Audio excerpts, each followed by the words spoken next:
ID সেগুলোকে matching করতে হয়, ম্যাচিং করার পরে কনফার্ম হলে তখন আর কি ওনাদেরকে একটা ভোটার আপনার আমরা এনআইডি নাম্বার যেটা বলি সে নাম্বারটা দেওয়া হয়। তো এটা করতে কিছু সময় লাগবে, তো আই বিলিভ এটা আজকের ভিতরে কমপ্লিট হয়ে যাবে। ঠিক আছে, কালকে বিষয়টা কি স্যার একবার বলতেন স্যার? কালকে তো ব্যাপার হচ্ছে যে ভোটার তালিকায় অন্তর্ভুক্তি, নিবন্ধনটা চলমান প্রক্রিয়া, নিবন্ধন কমপ্লিট করেছেন, ভোটার তালিকায় অন্তর্ভুক্তি যেটাতে আগামী আপনার 12 ফেব্রুয়ারিতে নির্বাচনের সাথে সম্পর্কিত।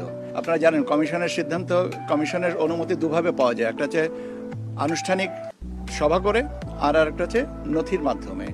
এখন কমিশন যে পদ্ধতিতে অনুমোদন করবেন সেটা আমরা নথি উপস্থাপন করব নিষ্পত্তির জন্য। কমিশন যদি বলেন যে সভা করবেন তাহলে সভা করবেন, আর যদি মনে যে নেতৃত্ব প্রক্রিয়াজাত করে দিবেন, এটা তো কমিশনের এখতিয়ার। আমার দায়িত্বটা হচ্ছে কমিশন পর্যন্ত পৌঁছানো, এটা আগামীকালকে করব। 29 তারিখ হচ্ছে নমিনেশন সাবমিশনের লাস্ট ডেট। জানা মতে আদালত 4 তারিখে শুনানি নেবেন। 4 তারিখের পরে আমরা মহামান্য আদালতের প্রতি সম্মান রেখেই বলছি 4 তারিখে যে আপিল আমাদের সিএমপি সেটাতে যেটা দাখিল করা আছে সেটা আমাদের পক্ষে রায় আসবে কি না আসবে এটা তো আমরা জানি না, কিন্তু এর সাথে পোস্টাল ভোটের একটা ব্যাপার আছে।